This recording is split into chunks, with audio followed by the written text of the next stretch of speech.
Mu poja õpetaja ütles talle, et ta ei saa olla rassismi ohver, sest ta on valge. Mu poeg on oma koolis vähemuses. Tegelikult on ta oma klassis ainus valge poiss ja see pole kunagi probleem olnud. Miks see peakski olema? Vabandust. Me oleme valged ja me oleme uhked ning oleme tsivilisatsioonile nii palju andnud. Valgete süütundepäevad on tõesti möödas.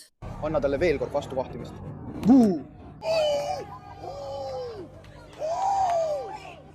Sõda valgete vastu, jah. Ma arvan, et praeguseks võime kõik nõustuda, et toimub vaikne sõda valgete inimeste vastu, mida täielikult maha vaikitatakse, sest väidetavalt ei saa olla rassistlik valgete inimeste suhtes. Ja ometi, kui sa kuulad, mida need inimesed räägivad, võid ise aru saada, et nad tegelikult sisimas, sügavalt ja tõeliselt vihkavad valgeid inimesi. Jah, nad ei varjagi seda enam. Valge nahk, sinised silmad. Lord President. Valge. Lord Justice Clark, valge.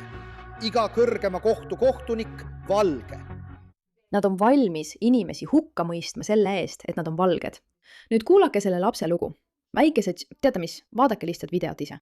Poja õpetaja ütles talle, et ta ei saa olla rassismi ohver, sest ta on valge. Minu poeg on oma koolis vähemuses. Tegelikult on ta oma klassis ainus valge poiss. Ja see pole kunagi olnud probleem. Miks see peakski olema?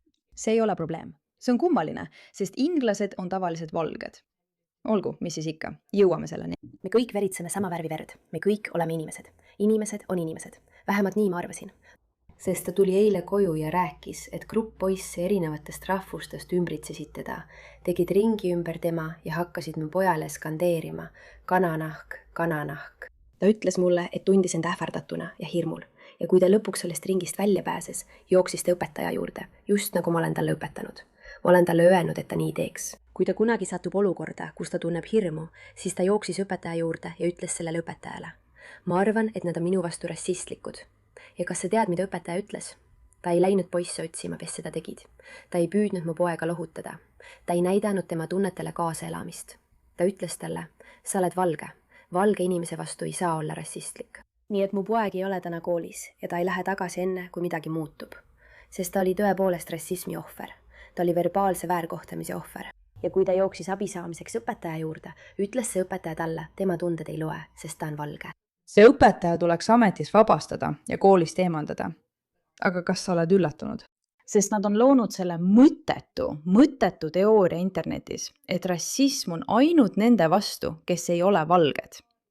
Asi pole enam isegi vähemustes. Sul on valge poiss, kes on klassis vähemuses ja keegi käitub tema vastu halvasti lihtsalt sellepärast, et ta on valge ja ei mõisteta, et ta on vähemus. Nii et võib-olla peaks rassism olema tema vastu. Ei. Kui poiss on valge, siis pole rassismi olemas. Ja ma arvan, et paljudel inimestel on sellest küllalt saanud. Lugude huik, mida me täna teile näitame selle kohta, kui sügavalt nad valgeid inimesi vihkavad. Oi, meil tuleb põnev saade. Tere tulemast Vastulöögile. Mina olen teie saatejuht Meira ka. Kindlasti vajutage tellimisnuppu, laikige seda videot ja oodake põnevat teadet selle kohta, kuidas ka teie saate varsti Vastulöögiga liituda. Just nii, me oleme valged ja me oleme uhked ning oleme tsivilisatsioonile nii palju andnud. Valge süütundepäevad on nüüdseks tõesti möödas. Kõik, mis ma olen, kõik, mille eest mu esivanemad surid ja võitlesid, on kirjutatud otse mu jalgade all olevasse mulda. Ma tean, kes ma olen ja ma tean, kust me pärit olen. Jah, sa tead seda, aga tänapäeval on see täiesti vastuvõetamatu. Nüüd võid sa endamisi mõelda, tead küll, Meira, ta liialdab. Ta leidis 1 või 2 lugu. Kuula seda laulu. Kuula seda laulu, mille nad tegelikult kirjutasid.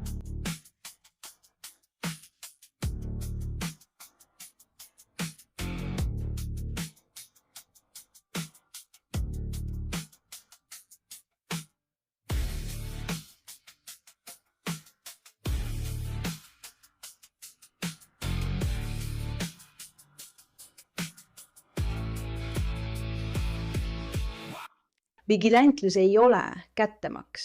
See on sõda valgete vastu. Kas sa kuuled seda?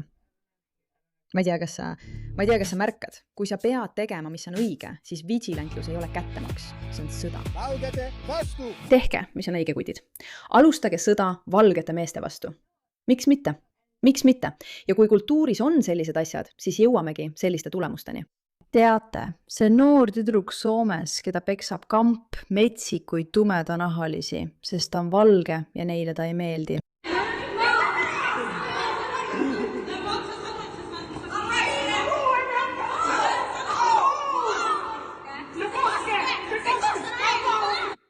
Issand, ta on valge tüdruk ja neid on kamp, neid on palju. Vaadake neid, vaadake, kuidas nad teda ründavad.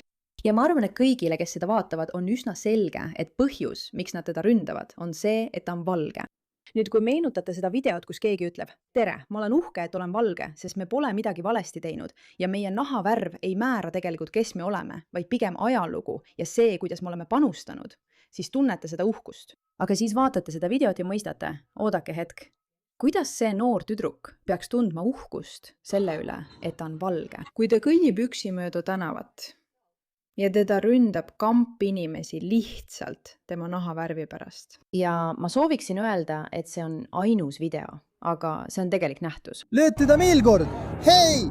Vau! Oh! Oh! Oh! Ma sain selle ka tätte. Oh! Oh! Oh! Oh!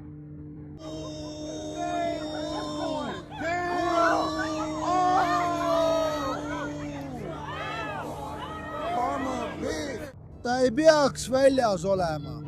Nüüd, ma sooviksin öelda, et see oli lihtsalt asi. Tead küll, meestel, kellel on liiga palju testosterooni.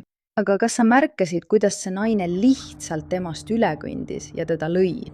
Ja kas sa märkasid, et kõik pealtnägijad olid mustanahalised? Ja selle asemel, et sellele mehele appi minna, nad filmisid seda. Ütle mulle, et ei ole sõjas. Ütle mulle, et see pole ainult sellepärast, et nad arvavad, et on valge mees. Kuula, mida nad ütlevad. Buu. Oh! Oh!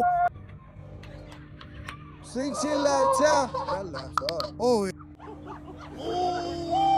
Nad naeravad. Ma ei oska kirjeldada, kui tuim peab inimene olema, et vaadata, kuidas kedagi rünnatakse ja selle asemel, et aidata, naerda ja filmida.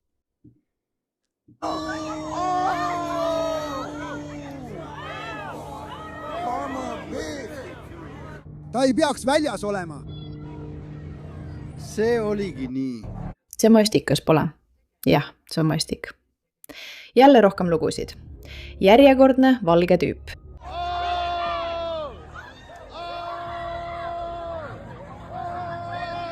See on noor tüdruk. Lihtsalt vaatab. Ja naudib. Sa ütled mulle, et sellele noorele naisele pole öeldud, et tal, selle noore naisel, kes pole selgelt valge, pole öeldud, et tal on lubatud minna ja rünnata suvalist valget meest.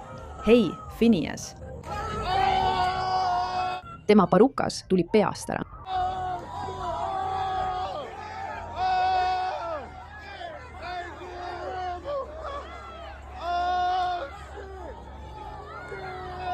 Ma ei tea, mida sulle öelda, aga mulle tundub, et see on nagu kamp metslasi, kes ründab inimest.